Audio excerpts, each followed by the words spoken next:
आपका मैं हूं आपके साथ रोहित पुनेठा लेकर आए हूं देश और दुनिया भर की खास खबरें बिना किसी लाग लपेट के। आप बस अगले 60 मिनट तक बने रहिए मेरे साथ, क्योंकि जो खबरें मैं आपको दिखाने जा रहा हूं वो खबरें होंगी एकदम 16 आने सच। बरेली में एक दूल्हा रथ पर सवार होकर बारात लेकर लड़की के घर पहुंचा।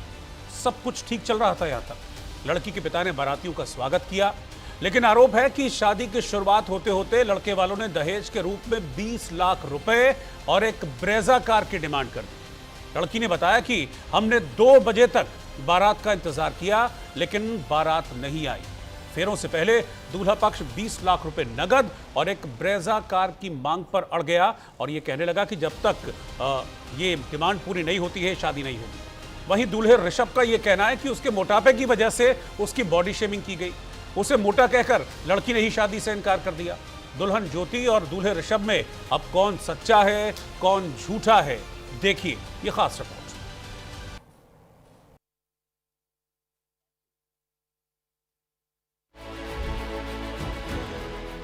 बरेली में ज्योति और ऋषभ की शादी होने वाली थी। शुक्रवार देर रात बारात भी पहुंची। लड़की पक्ष ने बारात का स्वागत पूरे सम्मान और धूमधाम से किया। सब कुछ ठीक चल रहा था। दूल्हा बग्घी पर पूरे जोश में था।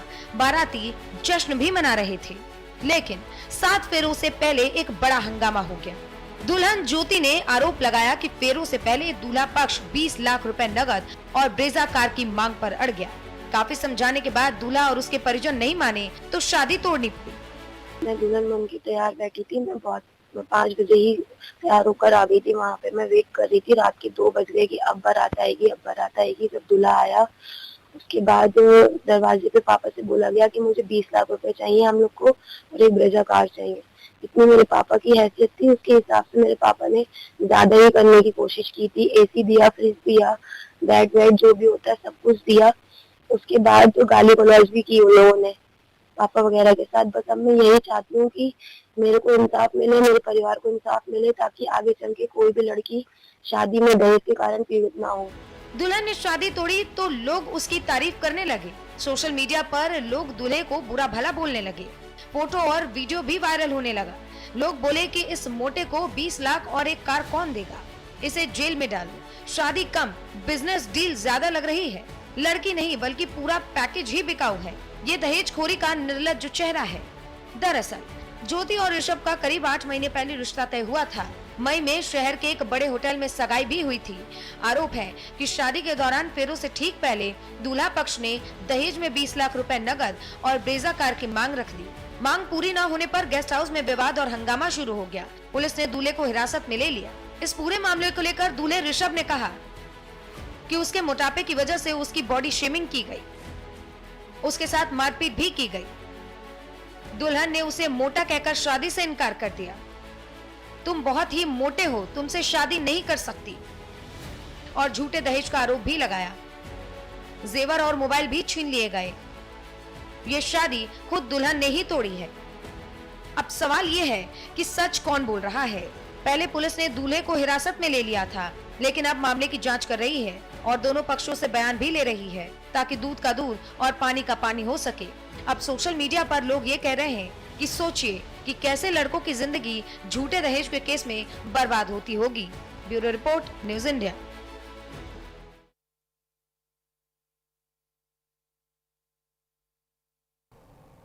तो इस तरह के मामले कई मरतबा हमने देखा है सामने आते हैं जब लड़का पक्ष और लड़की पक्ष के बीच विवाद होता है। ऐसा ही विवाद यहाँ बरेली में भी देखने को मिला। सब खुश थे कि शादी होने वाली है, दूल्हा पक्ष भी खुश था, दुल्हन का पक्ष भी खुश था, लेकिन फिर कुछ ऐसा हुआ जिसकी उम्मीद शायद किसी ने भी नहीं की थी। अब 2 पक्ष हैं तो जाहिर सी बात है कि 2 बातें होंगी, दोनों अलग अलग बातें सामने आ रही है। मैं आपको पीछे ग्राफिक्स के जरिए बताता हूँ कि दरअसल विवाद क्या है और जो दोनों पक्ष हैं वो अपनी दलीलों में क्या कुछ कह रहे हैं। जरा इसको ये तो शादी की तस्वीरें हैं, पहले आप देखिए शादी की तस्वीरें। ये दूल्हा है, दूल्हे का कहना है कि भैया मेरी बॉडी शेमिंग की गई है। एक पक्ष ये है, दूसरा पक्ष जो है वो लड़की पक्ष का है, वो क्या कहते हैं उनकी भी सुन लीजिए जरा आप। ये हुआ क्या, ज्योति नाम की दुल्हन है वो ये कह रही है कि 20 लाख रुपए नगद मांगे गए शादी से ठीक पहले और कहा गया कि एक ब्रेजा कार देनी पड़ेगी। तो ये 2 डिमांड्स हमारे घर वाले पूरा करने में सक्षम नहीं थे। ये आरोप लड़की पक्ष की ओर से लगाया जा रहा है। लड़का कह रहा है कि दुल्हन ने बॉडी शेमिंग की, दुल्हन ने मोटा कहकर मुझे संबोधित किया और इस वजह से हमने शादी तोड़ दी। ये दूसरे पक्ष की यानी कि दूल्हे पक्ष की दलील है। अब कौन सच्चा कौन झूठा इसका फैसला पुलिस करेगी। इसका अगर मामला पुलिस में गया है तो फिर पुलिस इसका फैसला करेगी। लेकिन जाहिर सी बात है कि दो पक्ष है और दो दलीलें निकलकर सामने आ रही हैं। सब खुश थे शादी को लेकर कि हाँ शादी होगी, शहनाइयाँ बज रही थी, लेकिन शादी से पहले ही कुछ ऐसी चीज़ हो गई जिसने सारा का सारा जो माहौल है वो वहाँ पर ख़राब कर दिया। जैसा कि आप तस्वीरों में देख पा रहे हैं कि दूल्हा तैयार होकर पहुँचा, दुल्हन भी सज धज कर बैठी हुई थी, लेकिन आरोप लड़की पक्ष का ये है कि भाई दहेज की वजह से एंड टाइम पर दहेज मुझसे मांगा गया। अब ये दूल्हा ये कह रहा है कि दुल्हन ने मोटा कहा, मोटापे की वजह से मेरी बॉडी शेमिंग की गई और इस वजह से फिर इस शादी को हमने तोड़ दिया कि जो शादी से पहले सम्मान नहीं कर रही वो शादी के बाद क्या सम्मान करेगी। दूल्हे का ये भी आरोप है कि न सिर्फ बॉडी शेमिंग की गई बल्कि मारपीट का आरोप भी दूल्हे ऋषभ और उनके पक्ष की तरफ से लगाया गया कि मेरे साथ मारपीट की। ये आरोप दूल्हे पक्ष की तरफ से लग रहे हैं, जबकि दुल्हन पक्ष की अगर हम बात करें तो उनकी दलीलें कुछ और हैं। उनका ये कहना है कि भाई ये पैसे मांग रहे हैं, शादी के लिए सब तैयारियां हो गई थी, वहाँ हमारे घराती पहुंचे हुए थे, स्वागत की तैयारी चल रही थी, वहाँ पैसे मांगने शुरू कर दिए और रकम भी कोई 2-4-5 लाख नहीं 20 लाख रुपए की रकम एन मौके पर मांगी गई। इतने पैसे का इंतजाम हम कहाँ से करते। तो ये बहुत सारी दलीलें हैं जो निकल कर सामने आ रही हैं और जो दूल्हा है वो ये आरोप लगा रहा है कि जेवर और मोबाइल भी छीन लिए गए, मेरी शादी खुद दुल्हन ने तोड़ी है। ये आरोप दूल्हे पक्ष की ओर से लगाया जा रहा है। तो सीधा सीधा वो दुल्हन पक्ष को इस शादी टूटने के लिए जो दूल्हा पक्ष है, जो दूल्हा है ऋषभ जिसका नाम है, वो जिम्मेदार ठहरा रहा है। और उसका ये कहना है कि सबसे बड़ी बात यह है कि मेरी बॉडी शेमिंग की गई है। अगर ऐसा था तो पहले ही रिश्ता क्यों तय किया गया, इस बात का सवाल भी दूल्हे पक्ष की ओर से खड़ा किया जा रहा है। अब सवाल यहाँ पर यही उठ रहा है कि सच कौन बोल रहा है, इसका फैसला कौन करेगा। लेकिन फिलहाल ये है कि शादी टूट गई है। जिस खुशी के साथ इस शादी को होना था वो खुशी इस पूरे रिश्ते में से काफूर हो गई, जिसके बाद ये सारा का सारा विवाद यहाँ खड़ा हुआ। और अब जो मामला है वो आप देखिए सोशल मीडिया पर बड़े ज़बरदस्त तरीके से वायरल हो रहा है, क्योंकि जो दुल्हन है उस दुल्हन ने भी अपनी शिकायत में इस बात को कहा है कि 20 लाख रुपए एन मौके पर मांगे गए। एन मौके पर कहा गया कि हमको एक SUV गाड़ी चाहिए, ब्रेजा गाड़ी का नाम दुल्हन ले रही है। तो अब तमाम तरीके के सवाल इस पूरे मामले में खड़े हो रहे हैं, लेकिन फैसला अभी होना बाकी है कि सच कौन बोल रहा है और झूठ कौन बोल रहा है और कौन है वो जिसकी वजह से ये शादी टूटी है। लेकिन इस शादी ने सुर्खियां जरूर बटोरी, खुशी की वजह से नहीं, लेकिन इस शादी के अंदर जो विवाद हुआ तो वो विवाद बहुत ज़बरदस्त तरीके से इस वक्त सोशल मीडिया पर वायरल हो रहा है।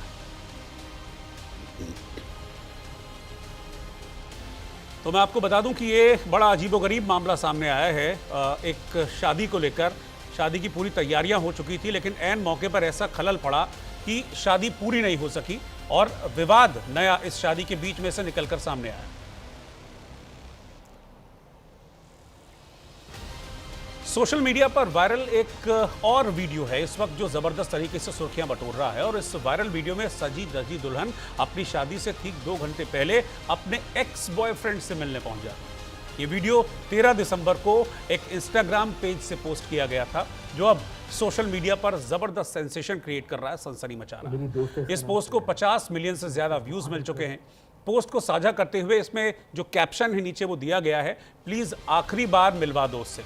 साथ में टूटे हुए दिल और आंखों की आंसू की बहती हुई जो इमोजी है वो इस सोशल मीडिया के साथ क्लिप के साथ लगाई गई है। इस वायरल वीडियो में दुल्हन के लिबास में एक लड़की दिखती है, साथ में उसका एक दोस्त नजर आता है। दोनों कार में एक जगह को पहुंचते हैं। रात के वक्त था, अंधेरे का वक्त था। लड़की कॉल पर होती है। एक्स बॉयफ्रेंड को मिलने की जगह वो बता रही थी, बाकायदा एक जो स्पॉट था उसका भी नाम इस वीडियो में लड़की लेती हुई दिखती है। जैसे ही महिला कार से उतरती है तो शख्स बताता है कि 2 घंटे बचे हैं इस लड़की के फेरे शुरू होने में। यह आखिरी बार अपने एक्स यानी कि अपने एक्स बॉयफ्रेंड से मिलने आई है।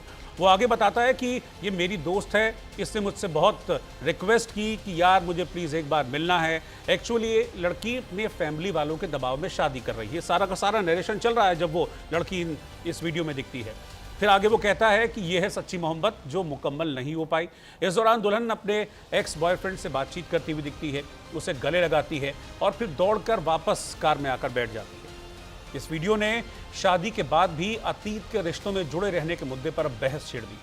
लोग ये कह रहे हैं कि शादी के फेरों से महज 2 घंटे पहले क्या दुल्हन का मन डोल गया। पूरा वीडियो आप देखेंगे तो सारी की सारी जो कहानी वो समझ में आ जाएगी। मेरी दोस्त है, इसका नाम श्रेया है। इसने मुझसे बहुत रिक्वेस्ट करी, यार प्लीज एक बार मिलना है, मुझे एक बार मिलना है बस। एक्चुअली लड़की फैमिली वालों के प्रेशर से शादी नहीं कर पाई। गाइस, ये है सच्ची मोहब्बत जो कहते हैं ना, ये जो मुकम्मल नहीं हो पाई। इसके 2 घंटे बाद फेरे इसकी फैमिली को नहीं पता है, किसी को। इसने मुझसे रिक्वेस्ट करी, इवन 4 दिन से रिक्वेस्ट कर रही थी, आ रहा बस आखिरी बार मिलना है। भाई आ जाओ यार, आ जाओ।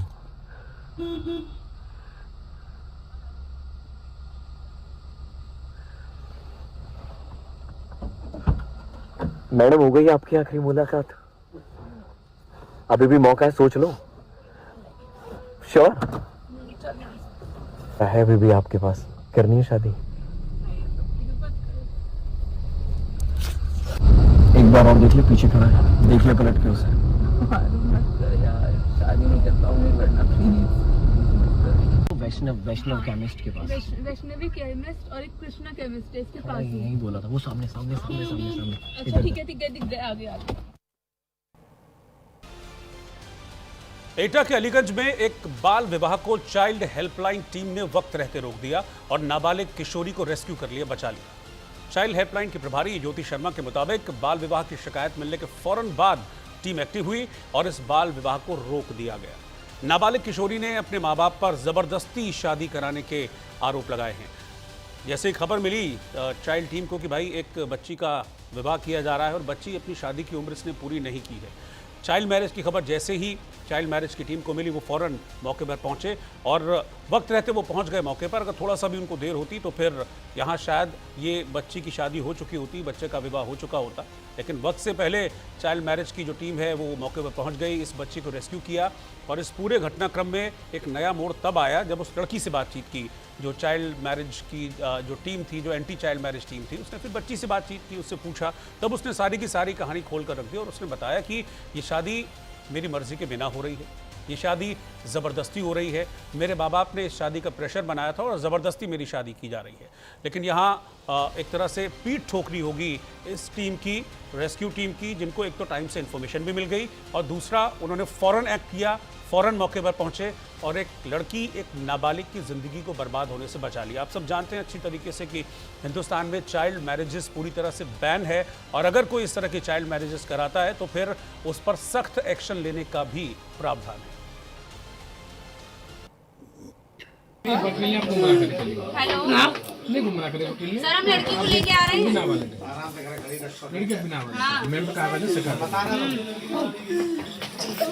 सर हम यहाँ से तुरंत निकल रहे हैं, बस निकल रहे हैं। आप चलो सर, चला है ना कि ये लेकिन हम सबको गाड़ी चलाता हूँ, जानते हो सभी को 50 बात करो, किससे सभी जानते हैं। चाचा कोई लो मेरी करो, ये काम चलाए वैसे मैं अभी करा दूंगा, बात कर लो। 4 महीने चाचा 14 साल की थी और 6 महीने में इनको जानता हूँ चाचा को, सर को जानता हूँ। तुम क्यों ज्यादा दिख रहे हो? नहीं ले रहा हूँ मैं, तुम भी आ जाओ।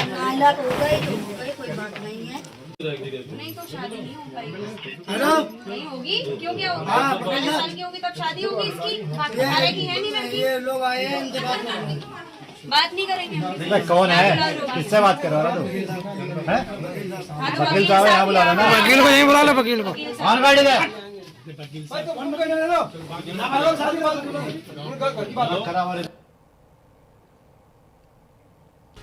सोशल मीडिया पर राजस्थान पुलिस में तैनात कांस्टेबल प्रियंका शेखावत के डांस का वीडियो बड़ी तेजी से वायरल है, जिसमें वो ट्रैफिक नियमों की अनदेखी करती दिख रही है। वीडियो में देखा जा सकता है कि कांस्टेबल प्रियंका शेखावत अपने कुछ दोस्तों के साथ एक हाईवे पर गाड़ी रोककर डांस कर रही है। इस दौरान सड़क पर जो बाकी के वाहन बड़ी तेज रफ्तार में आसपास से गुजरते हुए दिखते हैं। हाईवे जैसी व्यस्त सड़क पर इस तरीके से वाहन रोकना, डांस करना किसी भी गंभीर हादसे को चुनौती देने जैसा माना जा रहा है। हालांकि ये वीडियो एग्जैक्टली किस जगह का है, इसकी आधिकारिक पुष्टि अभी नहीं हो पाई है।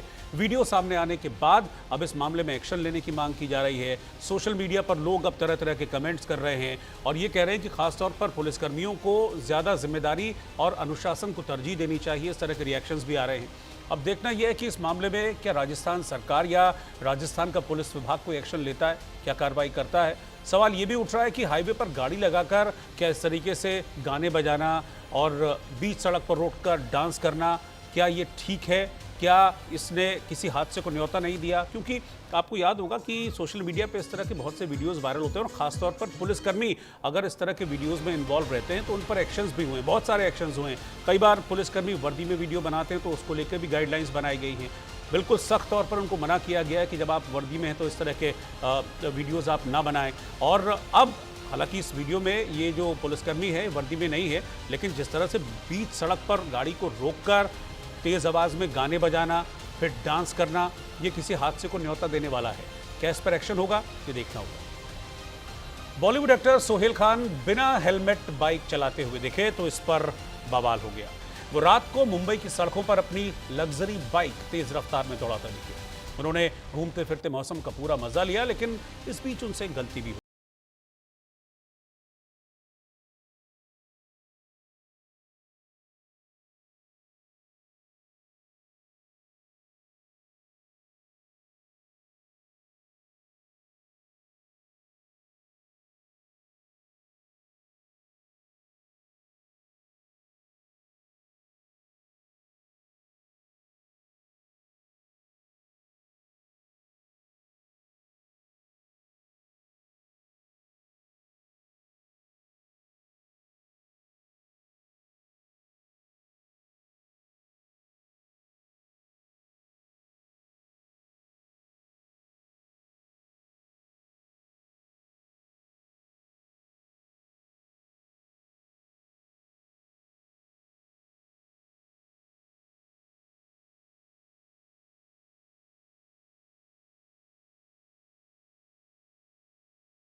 बिना हेलमेट के बाइक राइड करते हुए देखे तो तरह तरह के कमेंट्स मिले और बहुत जल्द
साधु वेश में ठगी और खौफ फैलाने को लेकर लोगों में चिंता देखी जा रही है। पुलिस ने इस मामले में केस रजिस्टर कर लिया है और इस मामले में आगे एक्शन लेने की बात भी कही जा रही है। मैं आपको बता दूं कि इस तरह की चीज़ें बहुत देखी जा रही हैं। आपको याद है कि अभी उत्तराखंड में भी इस तरह का एक ऑपरेशन चल रहा है जिसको ऑपरेशन कालनेमी नाम दिया गया है। और ऐसे साधु, ऐसे लोग जो फर्जी तरीके से साधुओं का वेश बनाते हैं और उसके बाद लोगों को ठगते हैं या पैसे ऐंठने की उनकी मंशा होती है, ऐसे लोगों के खिलाफ उत्तराखंड में भी ऑपरेशन कालनेमी चल रहा है उनसे निपटने के लिए। और ऐसा ही एक मामला रायबरेली में भी सामने आया, लेकिन जब उसका अगला पिछला पूरा खंगाला गया, उसका आधार कार्ड सामने आया, तो उससे पता चला कि साधु के वेश में जिस शख्स ने भगवा धारण किया हुआ था, दरअसल वो एक मुस्लिम शख्स है, उसका नाम सलीम है। और इस मामले में अब एक्शन लेने की बात कही जा रही है।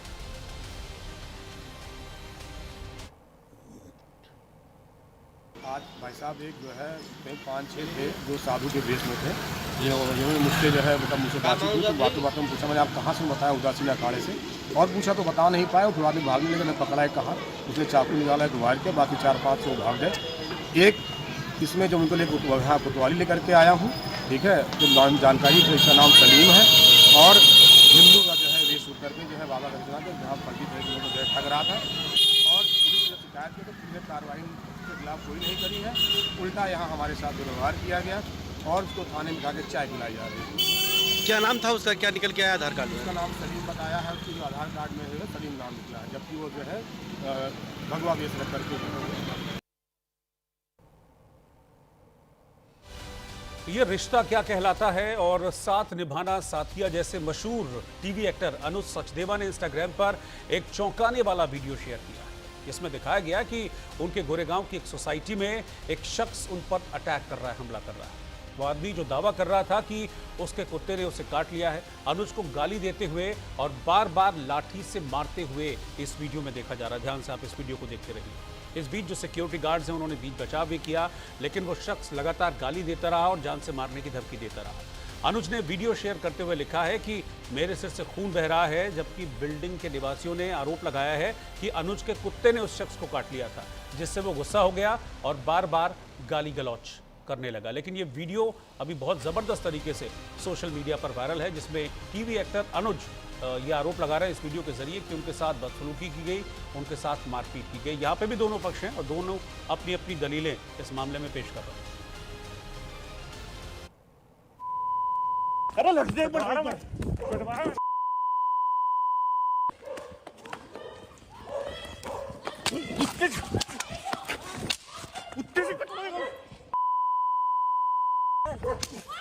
कुत्ते से पड़वाएगा, कुत्ते का दूर रख लेना।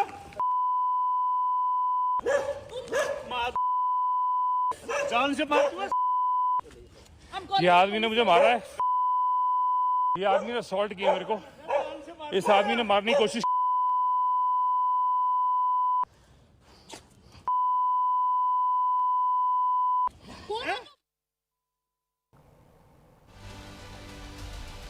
दिल्ली में कांग्रेस की रैली में प्रधानमंत्री नरेंद्र मोदी की कब्र खोदने वाले नारे पर संग्राम छिड़ा हुआ है। मुद्दा एसआईआर का था, जहां देश भर से कांग्रेस के नेता और कार्यकर्ता इकट्ठा हुए थे, लेकिन इसी दौरान कांग्रेस की रैली में प्रधानमंत्री नरेंद्र मोदी की कब्र खोदने वाला नारा लगा दिया। वीडियो सामने आया तो बीजेपी बिफर पड़ी। बीजेपी ने इस मुद्दे को अब संसद में उठाया है, जहां पर इस मुद्दे को लेकर जबरदस्त हंगामा हुआ। लोकसभा में केंद्रीय मंत्री किरेन रिजिजू और राज्यसभा में जेपी नड्डा ने इस मुद्दे को उठाकर कांग्रेस से माफी की मांग की। हालांकि जब विवाद बढ़ा तो कांग्रेस सांसद प्रियंका गांधी सफाई देती नजर आई। प्रियंका ने कहा कि जिसने नारा लगाया है हम उसे जानते ही नहीं। साथ ही उन्होंने आरोप लगाया कि बीजेपी सदन नहीं चलने देना चाहती। लेकिन प्रियंका गांधी ने नारा लगाने वाली जिस कांग्रेस नेता को पहचानने से इनकार कर दिया, वो जयपुर महिला कांग्रेस की अध्यक्ष मंजुलता मीणा है, जिन्होंने दोबारा प्रधानमंत्री मोदी की कब्र खोदने वाला नारा लगाया। ऐसे में सवाल है कि क्या प्रधानमंत्री मोदी का अपमान करना कांग्रेस की आदत बन चुकी है? क्या कांग्रेस अपनी गलतियों से सीख नहीं रही है, सबक नहीं ले रही है?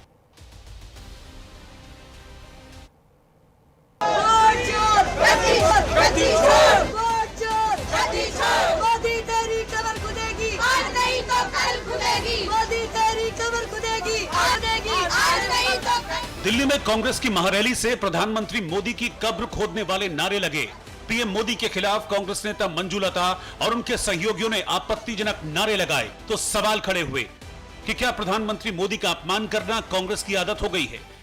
क्या कांग्रेस जानबूझकर प्रधानमंत्री मोदी का अपमान करती है? क्या हार की हताशा में कांग्रेस प्रधानमंत्री मोदी को अपशब्द कहती है? क्या कांग्रेस शब्दों की मर्यादा भूल गई है? इन सवालों के बीच प्रधानमंत्री मोदी के अपमान पर आज संसद के दोनों सदनों में जबरदस्त हंगामा हुआ। मोदी जी का कमर खोदने के लिए लोकसभा में केंद्रीय मंत्री किरेन रिजिजू और राज्यसभा में जेपी नड्डा ने इस मसले को उठाया और दो टूक कहा कि प्रधानमंत्री मोदी के अपमान पर राहुल और सोनिया गांधी माफी मांगे। ये नामदारों के झंझलाहट को स्पष्ट इंगित करता है और साथ में इस तरीके की बात कहना एक प्रधानमंत्री जी के खिलाफ और मृत्यु की कामना करना, यह अपने आप में बहुत ही निंदनीय है। इसके लिए हमारे नेता प्रतिपक्ष और कांग्रेस पार्टी के नेता यहां बैठी हैं, आदरणीय सोनिया गांधी जी, इनको देश से माफी मांगनी चाहिए। हम इस सदन में लोगों के द्वारा चुने हुए प्रतिनिधि के हिसाब से काम करते हैं। कल कांग्रेस के रैली में प्रधानमंत्री मोदी जी का कब्र खोदने के लिए बात कहा गया है। ये इस देश के लिए बहुत दुखद समय है कि कांग्रेस पार्टी ऐसा शब्दों का इस्तेमाल करते हैं और सारे कांग्रेस पार्टी पूरे का पूरे नेतृत्व उस रैली में मौजूद थे और प्रधानमंत्री मोदी जी का कमर खोदने के लिए इन्होंने नारा लगाया।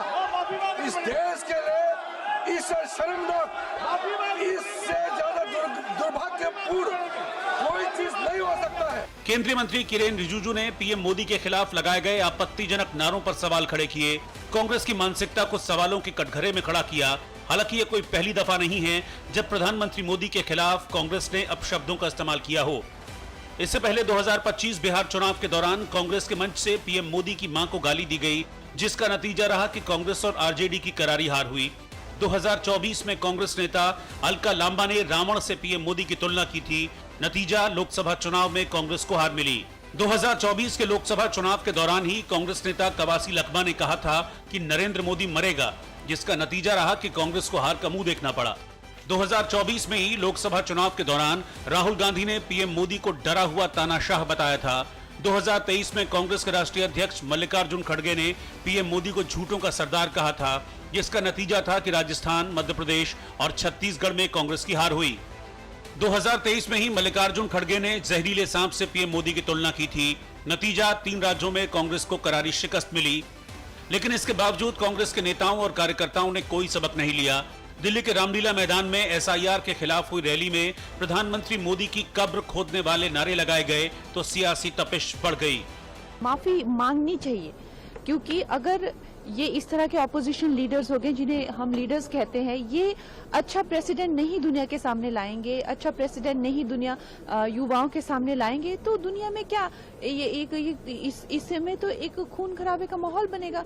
और इस तरीके से जो है कोई भी किसी की भी पहले तो मारने की कामना करते हैं, इच्छा करते हैं, बाद में कोई हिम्मत भी कर सकता है इस तरह के काम की, क्योंकि आप इसको ओपन बना रहे हैं। लोग आपस में बात कर रहे थे कि किसने कहा ये सब, हमें तो मालूम ही नहीं है। हमें मंच पे तो बिल्कुल ऐसा नहीं हुआ। फिर पता चला कि पब्लिक में किसी ने इंटरव्यू दिया, पब्लिक में कोई कह रहा है, कोई कार्यकर्ता है या कौन है, किसी को मालूम भी नहीं है कौन है, उनको खुद नहीं मालूम कौन है, तो सदन में उठा क्यों रहे हैं, और वो भी क्वेश्चन आवर के टाइम। मुझे लगता है चलाना ही नहीं चाह रहे हैं। प्रधानमंत्री मोदी के अपमान पर जबरदस्त सियासी घमासान छिड़ा। इस बीच कब्र खोदने का नारा लगाने वाली कांग्रेस नेता को प्रियंका गांधी ने पहचानने से इनकार कर दिया। हालांकि जिस महिला कांग्रेस नेता ने पीएम मोदी के खिलाफ नारे लगाए वो जयपुर महिला कांग्रेस की अध्यक्ष मंजुलता मीणा हैं, जिन्होंने अपशब्दों पर माफी मांगने के बजाय कब्र खोदने वाले नारे को फिर से दोहराया। आज जो देश में हालात हो रहे हैं, संविधान, इस लोकतंत्र में संविधान को बहुत ऊंचा दर्जा दिया गया। भाई मोदी तेरी कब्र खुदेगी, आज नहीं तो कल खुदेगी, यानी वोट छोड़ गद्दी छोड़, इस स्लोगन के द्वारा बोला जाता है। प्रधानमंत्री मोदी के खिलाफ कांग्रेस के बिगड़े बोल पर अब सवाल है कि आखिर गलतियों से कांग्रेस सीखती क्यों नहीं है, बार बार प्रधानमंत्री मोदी का अपमान क्यों करती है, और सवाल ये भी है कि आखिर किसके इशारे पर कांग्रेस नेता मंजुलता ने प्रधानमंत्री मोदी की कब्र खोदने वाले नारे लगाए। Bureau report, news India. Modi तेरी कब्र खुदेगी, आज नहीं तो कल खुदेगी। इधर उत्तर प्रदेश में स्टंटबाजी चरम पर दिखाई दे रही है। जो वीडियो मैं आपको दिखाने जा रहा हूं ये गाजियाबाद के डासना टोल का है, जहां पर एक बारात हापुड़ से दिल्ली जा रही थी और इस दौरान गाड़ियां, तमाम रईजादे इन गाड़ियों में स्टंट करते हुए नजर आए। सबसे खास बात यह है कि जो लोग वहां आसपास से गुजर रहे थे उनके ये स्टंट वहां के लोगों की जान को खतरे में डाल रहे थे। इस वीडियो को जरा आप ध्यान से देखिए। टोल प्लाजा जो गाजियाबाद में ही पास में, गाजियाबाद में डासना टोल प्लाजा है, वहीं पर इस तरह की स्टंटबाजी का वीडियो सामने आया है, जिसमें कई रईजादे देखिए कैसे गाड़ियों से बाहर निकले हुए हैं और रैश ड्राइविंग यहाँ पर कर रहे हैं। और आप देखिए कि गाजियाबाद का जो डासना टोल प्लाजा है वहाँ पर काफ़ी भीड़ भाड़ रहती है, क्योंकि कई गाड़ियाँ वहाँ पर टोल के लिए रुकती हैं, तो अक्सर वहाँ पर जाम जैसी स्थिति भी बनी रहती है। बहुत सारी गाड़ियां होती हैं, यानी कि हादसे की संभावना इस एरिया में काफ़ी ज़्यादा होती है। लेकिन इसके बावजूद भी ये रईजादे अपने पैसों की हनक में सब कुछ भूलकर सारे नियमों को ताक पर रखकर स्टंट करते हुए नजर आए हैं। कई बार पुलिस ने ऐसे स्टंटबाजों पर सख्त कार्रवाई की है, मोटे चालान भी लगाए हैं, लेकिन इसके बावजूद इस तरह की जो स्टंटबाजी है या जो रील का ये जुनून है, क्योंकि इस तरह की स्टंटबाजियाँ की जाती हैं रील वगैरह बनाने के लिए, तो रील बनाने का जो जुनून है, स्टंटबाजी का जो जुनून है, उसके ऊपर अभी तक कोई लगाम नहीं लग पाई। देखिए इस वीडियो को आप।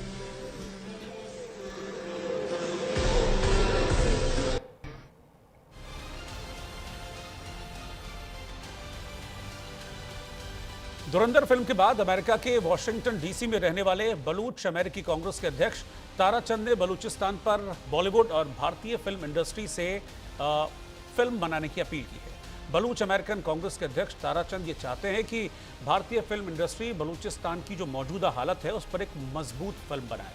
उन्होंने कहा कि ऐसी फिल्म के जरिए पूरी दुनिया को ये बताया जाना चाहिए कि बलूचिस्तान पर पाकिस्तान का कब्जा जबरदस्ती है और अलोकतांत्रिक तरीके से किया गया कब्जा है। इस बारे में उन्होंने सोशल मीडिया प्लेटफॉर्म एक्स पर बाकायदा एक पोस्ट भी किया है। एक्स पर की गई पोस्ट में ताराचंद ने लिखा है कि भारतीय फिल्म इंडस्ट्री बलूचिस्तान की मौजूदा हालात पर एक मजबूत फिल्म बनाए।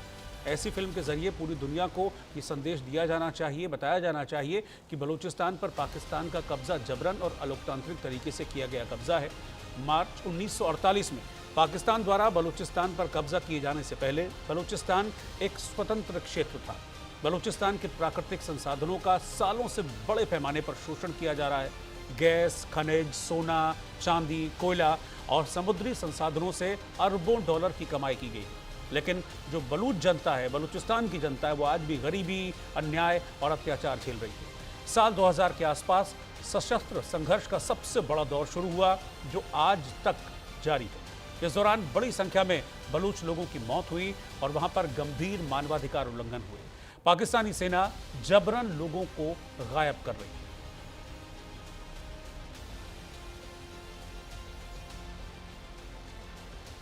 बीजेपी के पूर्व सांसद और कुश्ती संघ के पूर्व अध्यक्ष ब्रजभूषण शरण सिंह को जन्मदिन से पहले एक अनोखा और बड़ा एक्सपेंसिव महंगा तोहफा मिला है। पंजाब से आए उनके करीबी गुरप्रीत सिंह, दीपक और तेजवीर बराड़ ने उन्हें एक बेहतरीन नस्ल का घोड़ा गिफ्ट किया है, जिसकी कीमत करीब 1.5 करोड़ रुपए बताई जा रही है। ये घोड़ा देश और विदेश की कई प्रतियोगिताओं में हिस्सा ले चुका है। इसका पासपोर्ट भी बना हुआ है और एक प्रतियोगिता में 17 लाख रुपए की इनामी राशि भी ये घोड़ा जीत चुका है। बताया जा रहा है कि ये घोड़ा अभी सिर्फ 2 साल का है। ब्रजभूषण शरण सिंह घोड़े और गाय पालने के शौकीन हैं और उनके पैतृक गांव विष्णुहरपुर में उनके घर के सामने अस्तबल और गौशाला बनी हुई है, जहां पहले से बादल और बुलेट नाम के घोड़े मौजूद हैं। तब पंजाब से आया ये घोड़ा भी उनके अस्तबल में शामिल हो गया है। ब्रजभूषण शरण सिंह ने घोड़ा सौंपने आए लोगों से जब इसकी कीमत पूछी तो पता चला कि 1.5 करोड़ इसकी कीमत है। वो चौंक गए और हंसते हुए बोले कि यार हम तो पागल ही हो जाएंगे।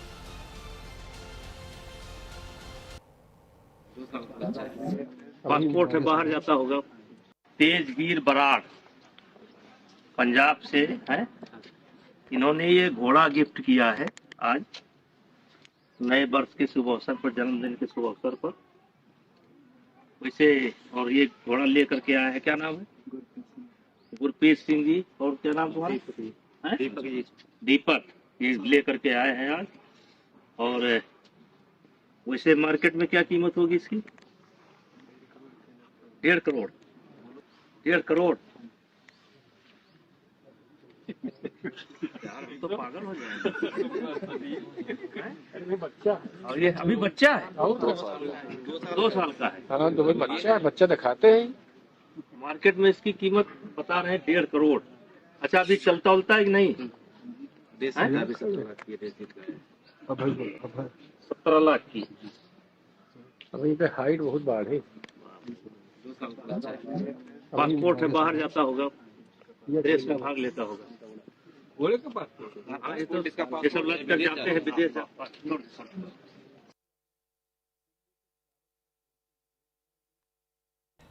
पाकिस्तान के पूर्व प्रधानमंत्री इमरान खान को जेल से बाहर लाने के लिए एक बार फिर से आंदोलन की आग सुलगने लगी, जो कभी भी पाकिस्तान की सड़कों पर फैल सकती है। और ये हम नहीं कह रहे हैं, ये बड़ा ऐलान किया है पीटीआई नेता और खैबर पख्तूनख्वा के सीएम सोहेल अफरीदी ने, जिन्होंने इमरान समर्थकों को आजादी या मौत का नारा दिया है। आदियाला जेल के बाहर इमरान खान से मुलाकात की मांग को लेकर खैबर पख्तूनख्वा के मुख्यमंत्री सोहेल अफरीदी की पुलिस ने पिटाई की थी, लेकिन अफरीदी पाकिस्तान पुलिस की इस बदसलूकी से घबराए नहीं और मजबूती से इमरान खान की आज़ादी के लिए अभी तक मैदान में डटे हुए। अब पीटीआई नेता और इमरान समर्थक पाकिस्तान सरकार से आर पार के मूड में नजर आ रहे हैं। खास रिपोर्ट देखिए।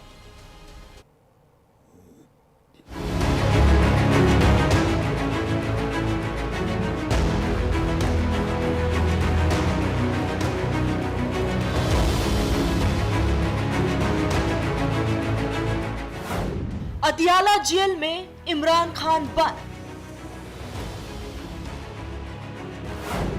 आजादी या मौत का नारा बुलंद। गोली से नहीं डरते इमरान के लड़ाके। पाकिस्तान में इमरान खान को जेल से आजाद कराने के लिए विरोध प्रदर्शन जोर पकड़ता जा रहा है। एक तरफ पाक सीडीएफ असीम मुनीर इमरान पर राजद्रोह का केस थोपकर मिलिट्री कोर्ट में घसीटने की कोशिश में जुटे हैं, तो वहीं दूसरी तरफ इमरान खान के समर्थक, उनके चाहने वाले और पीटीआई नेता इमरान को जेल से छुड़ाने के लिए सीने पर गोली खाने तक का ऐलान कर चुके हैं। खैबर पख्तूनख्वा प्रांत के मुख्यमंत्री सोहेल अफरीदी ने इमरान खान के समर्थन में अब आजादी या मौत का नारा बुलंद कर दिया है। अदियाला जेल से इमरान का संदेश, इमरान के लिए सड़कों पर पीटीआई नेता। सोहेल अफरीदी का पाक सरकार के खिलाफ आंदोलन तेज। आंदोलन ने उड़ाई पाक सरकार और सेना की नींद। अंतर्राष्ट्रीय मंच पर आंदोलन से बड़ी हलचल। सोहेल अफरीदी के इस आंदोलन ने सरकार, सेना और अंतर्राष्ट्रीय मंच तीनों पर हलचल बढ़ा दी है। खैबर पख्तूनख्वा के मुख्यमंत्री सोहेल अफरीदी का साफ तौर पर कहना है कि वो अदियाला जेल से इमरान खान का संदेश जनता के बीच लेकर आए हैं। सोहेल अफरीदी के ये आंदोलन पाकिस्तानी सरकार और असीम मुनीर के सैन्य शासन के खिलाफ है, जिसका सीधा मकसद है इमरान खान को सत्ता में वापस लाना। अपने मुल्क में अपने शहरियों के लिए आप बॉर्डर लगा रहे हैं, क्या पैगाम देना चाह रहे हैं? मोबाइल परसों भी लगाया था, आज भी लगा रहे हो। गैर इंसानी रवैया जो परसों रखा गया वो भी औरतों के साथ, वो भी गैर सियासी। कौन देता है आप लोगों को ये ऑर्डर? अभी एक वज़ीर-ए-आला के लिए आप लोगों ने ये बैरियर लगाए हैं, एक कोई दूसरा मुल्क है, किसी दूसरे मुल्क का वज़ीर-ए-आला है, पाकिस्तान का। क्या पैगाम देना चाह रहे हैं आपके बड़े? इमरान खान के समर्थन में बोलते हुए सोहेल अफरीदी ने कहा कि कुछ लोग हमारे मन में डर बैठाना चाहते हैं कि हम पर गोलियां चलाई जाएंगी, लेकिन हम इमरान खान के लड़ाके हैं, हमें कोई रोक नहीं सकता। सोहेल ने कहा, खैबर पख्तूनख्वा में सिर्फ इमरान खान की नीतियां चलेंगी और वही शासन दोबारा लौटेगा। मैं खैबर पख्तूनख्वा का वज़ीर-ए-आला हूँ। खैबर पख्तूनख्वा पाकिस्तान का हिस्सा है। ये तो नहीं होना चाहिए। हम यहाँ आते हैं, आराम से बैठते हैं, आईन और कानून की बात करते हैं। आप लोग जो हैं ये बैरियर लगा रहे हो, तो क्या पैगाम देना चाह रहे हो आप? खैबर पख्तूनख्वा पाकिस्तान का हिस्सा नहीं है। मैं पाकिस्तान में एक सूबे का वज़ीर-ए-आला नहीं हूँ। तो बहुत गलत मैसेज आप लोग दुनिया को पहुँचा रहे हैं। कहाँ तक हालात को लेकर जा रहे हैं? अपने बड़ों को बताएं, समझाएं। ये रवैया जो है ये नुकसान दे रहा है, पाकिस्तान को भी नुकसान दे रहा है, मेरे सूबे की आवाम को भी नुकसान दे रहा है, और इससे गम और गुस्सा मजीद बढ़ रहा है। समझाएं, जो भी ये मशवरे उनको दे रहा है गलत मशवरे दे रहा है, इससे नफरतें बढ़ी। इमरान खान को लेकर एक तरफ पाकिस्तान सरकार पर अंदरूनी दबाव बढ़ रहा है, तो वही दूसरी तरफ उनकी सेहत और जेल के भीतर हालातों को लेकर अंतर्राष्ट्रीय दबाव भी पाक सरकार के सिर का दर्द बढ़ा रहा है। जेल के अंदर अमानवीय व्यवहार को लेकर इमरान खान की पूर्व पत्नी जमीमा खान ने भी एलन मस्क को खत लिखकर इस मुद्दे को अंतर्राष्ट्रीय स्तर पर उठाया है। जमीमा खान ने पाकिस्तान में उनके एक्स पोस्ट को सीमित करने का आरोप लगाया। जमीमा का कहना है कि उनके पोस्ट को सीमित किया जा रहा है, जिस वजह से वो इमरान खान को दुनिया के सामने राजनीतिक कैदी की तरह पेश करने में असमर्थ हो रही है। फिर जलेगा पाकिस्तान। पूर्व पीएम इमरान खान के लिए फिर सुलग रहा आंदोलन। अदियाला जेल से रिहा करने के लिए पीटीआई समर्थकों का ऐलान। सोहेल अफरीदी ने आजादी या मौत का नारा किया बुलंद। इमरान खान से जेल में अमानवीय व्यवहार से तनाव। इमरान की पत्नी बुशरा बीबी के साथ भी जेल में गलत व्यवहार। पूर्व पत्नी जमीमा खान ने एलन मस्क को लिखा खत। जमीमा का एक्स पर उनके पोस्ट सीमित करने का आरोप। दुनिया के सामने राजनीतिक कैदी की तरह पेश करने में असमर्थ।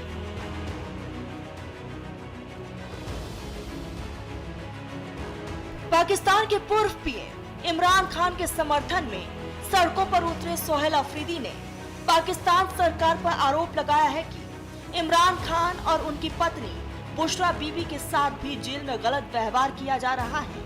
ये बयान तब आया जब अदियाला जेल प्रशासन ने अफरीदी को लगातार 10वीं बार इमरान खान से मिलने की इजाजत नहीं दी है। पूर्व क्रिकेटर से नेता बने इमरान अगस्त 2023 से कई मामलों में जेल में हैं। फिलहाल इमरान खान रावलपिंडी की हाई सिक्योरिटी अदियाला जेल में रखे गए हैं। इमरान खान को जेल से रिहा करने को लेकर बढ़ता दबाव पाकिस्तान में नए आंदोलन को हवा दे रहा है। अगर जल्द ही इमरान को जेल से रिहा नहीं किया गया तो पाकिस्तान में आंदोलन की आग भड़क उठेगी। न्यूज इंडिया के लिए पवन चौहान की रिपोर्ट। इधर देहरादून के विकास नगर में उफनती नदी के बीच फंसे 5 लोगों का एसडीआरएफ ने सकुशल रेस्क्यू कर लिया है। ये सभी लोग फोटो खिंचवाने के लिए नदी के टापू पर गए थे और तभी अचानक से नदी का जलस्तर बढ़ने लगा। इससे जो ये लोग थे इनके बीच अफरा तफरी मच गई। रविवार शाम डाकपत्तर पुलिस चौकी से एसडीआरएफ की टीम को खबर दी गई कि कटापत्थर पिकनिक स्पॉट के पास जो नदी का जलस्तर है वो अचानक से बढ़ गया और इसकी वजह से कुछ लोग जो वहां पर गए थे घूमने फिरने पर्यटन के लिए वो फंस गए वहां पर। जैसे इस बात की सूचना मिली एसडीआरएफ की टीम को, एसडीआरएफ की टीम के अपर पुलिस निरीक्षक मौके पर पहुंचे। घटनास्थल पर उफनती नदी और तेज बहाव के बीच रेस्क्यू ऑपरेशन शुरू किया गया। जो ये टीम पहुंची थी इन्होंने बड़े सूझबूझ, साहस और समर्पण का परिचय दिया और यमुना नदी के बीच टापू पर फंसे 5 लोगों को सकुशल बचाकर बाहर निकाल लिया। इस दौरान डाकपत्तर चौकी से भी पुलिस की टीम मौके पर जुटी रही। हालांकि आप तस्वीरें देख रहे हैं इस रेस्क्यू ऑपरेशन की। रात होने की वजह से, अंधेरा होने की वजह से रेस्क्यू ऑपरेशन में दिक्कत आई और जो एरिया है डाकपत्तर के आसपास का एरिया, कटापत्थर का एरिया, यहाँ पर पानी छोड़ दिया जाता है। बैराज है वहाँ पर पास में जो डाकपत्थर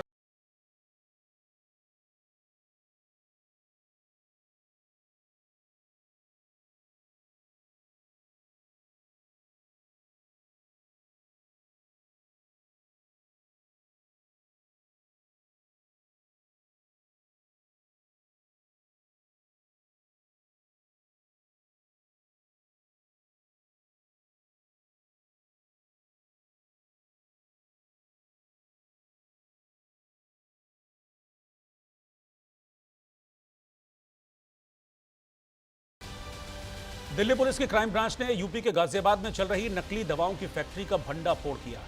पुलिस ने नकली दवा बनाने वाले आरोपी गौरव भगत और श्रीराम गुप्ता को पकड़ लिया।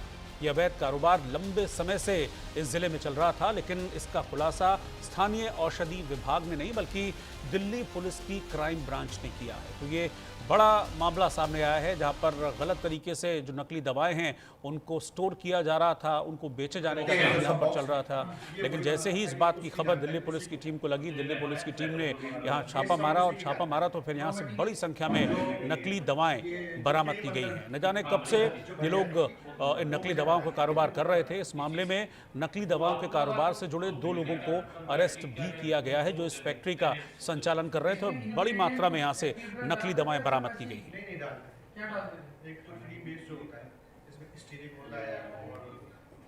गाजियाबाद के लोनी में ये नकली दवाओं की फैक्ट्री चल रही थी। ऋषभ भारद्वाज हमारे संवाददाता इस वक्त हमारे साथ गाजियाबाद से जुड़ रहे हैं। ऋषभ, क्या जानकारी है इस एक्शन के बारे में? मतलब ये तो बड़ी हैरानी की बात है कि गाजियाबाद की अथॉरिटीज को खबर नहीं है और दिल्ली से टीम पहुंच जाती है इस नकली दवाओं के कारोबार का भंडाफोड़ करने। जी बिल्कुल, देखिए दिल्ली क्राइम ब्रांच ने गाजियाबाद कॉलोनी में छापेमारी की जहां अवैध दवाइयों की एक फैक्ट्री चल रही थी, जहां से लाखों रुपए की अवैध दवाइयां पकड़ी गई हैं जो कि ये चेहरे पर लगाने वाली क्रीम थी। सबसे हैरानी वाली बात यह है कि जो गाजियाबाद पुलिस है वो उसे सूचना तक नहीं थी, उसे कोई खबर नहीं थी कि कितने दिनों से उसके यहाँ पर नकली दवाइयों का गोरख धंधा चला है। क्राइम ब्रांच ने 2 लोगों को गिरफ्तार किया है, लाखों रुपए की दवाइयां बरामद की हैं और दोनों आरोपियों को पुलिस दिल्ली लेकर गई है। तो ऋषभ, ये पता चला है कि मतलब कैसे ये लोग कारोबार चला रहे थे? क्या ये लोग जो अरेस्ट हुए हैं ये इन्फ्लुएंशियल लोग हैं जिसके चलते इन पर एक्शन नहीं हो पा रहा था? क्योंकि ये तो माना नहीं जा सकता कि ये सब कुछ चल रहा है और वहां लोकल अथॉरिटीज, लोकल पुलिस को इस बात की खबर नहीं है। जी बिल्कुल, देखिए जिस तरह से दिल्ली पुलिस ने यहाँ छापेमारी की है, गाजियाबाद पुलिस से जरूर सवाल खड़े हो जाते हैं। साथ ही साथ ये दो जो आरोपी हैं लंबे समय से इस धंधे में जुड़े हुए हैं और पुलिस पूछताछ ये कर रही है कि ये इनके साथ में और कौन कौन लोग हैं, क्योंकि ये दो लोग नहीं हो सकते, क्योंकि दवाइयाँ सिर्फ ना कि एनसीआर में सप्लाई होती थी बल्कि बाहर भी सप्लाई होती थी। तो इसके पीछे जरूर एक बड़ा सिंडिकेट होगा जो क्राइम ब्रांच फिलहाल जांच कर रही है कि इसमें कौन कौन लोग इसमें जुड़े हुए हैं। जी अभी तो वैसे भी ऋषभ देखिए वो कोडेन कफ सिरप का मामला चल रहा है, उसको लेकर वैसे भी सख्ती है पूरे प्रदेश में और हमने देखा कि कोडेन कफ सिरप वाले मैटर को लेकर जगह जगह छापेमारी चल रहे हैं। तो ऐसे में तो अतिरिक्त सावधानी बरतने की जरूरत थी, एक्स्ट्रा कॉशियस रहने की जरूरत थी, लेकिन उसके बावजूद भी ये लोग बिना डर के अपना धंधा चला रहे थे। जो दो लोग पकड़े गए हैं इनके बारे में कोई जानकारी मिली है? जी बिल्कुल, देखिए ना सिर्फ इसमें पुलिस की लापरवाही है बल्कि औषधि विभाग है उसकी भी इसमें लापरवाही देखने को नजर आ रही है, क्योंकि समय समय पर औषधि विभाग अगर छापेमारी करे तो जरूर ऐसे जो फैक्ट्रियां हैं, अवैध फैक्ट्रियां हैं, पकड़ी जा सकती है। तो फिलहाल एक फैक्ट्री पकड़ी गई है, ना जाने ऐसी कितनी फैक्ट्रियां गाजियाबाद में क्या है दिल्ली एनसीआर में चल रही होगी जिनकी अभी तक सूचना नहीं है। फिलहाल जिस तरह से दिल्ली पुलिस ने छापेमारी की है, दोनों गिरफ्तार किया है, जरूर कोई ना कोई बड़ा सिंडिकेट का खुलासा होगा। जो इसके अलावा भी हो सकता है कि काफी जगह ये फैक्ट्रियां चल रही हो। ठीक है ऋषभ, शुक्रिया आपका इस जानकारी के लिए। तो ये सब कुछ चल रहा था गाजियाबाद के लोनी इलाके में, लेकिन दिल्ली पुलिस ने इस पूरे एपिसोड का पटाक्षेप कर दिया जब पहुंची मौके पर दिल्ली पुलिस, और लाखों का सामान, लाखों की नकली दवाएं यहां से जब्त की गई हैं और दो लोग उन्हें अरेस्ट किया गया है। अब उनके कनेक्शंस को खंगाला जा रहा है आगे कि कौन लोग थे जिनका हाथ इनके सिर पर था और ये नकली दवाओं की फैक्ट्रियां चलाकर लोगों की जान से खिलवाड़ कर रहे हैं।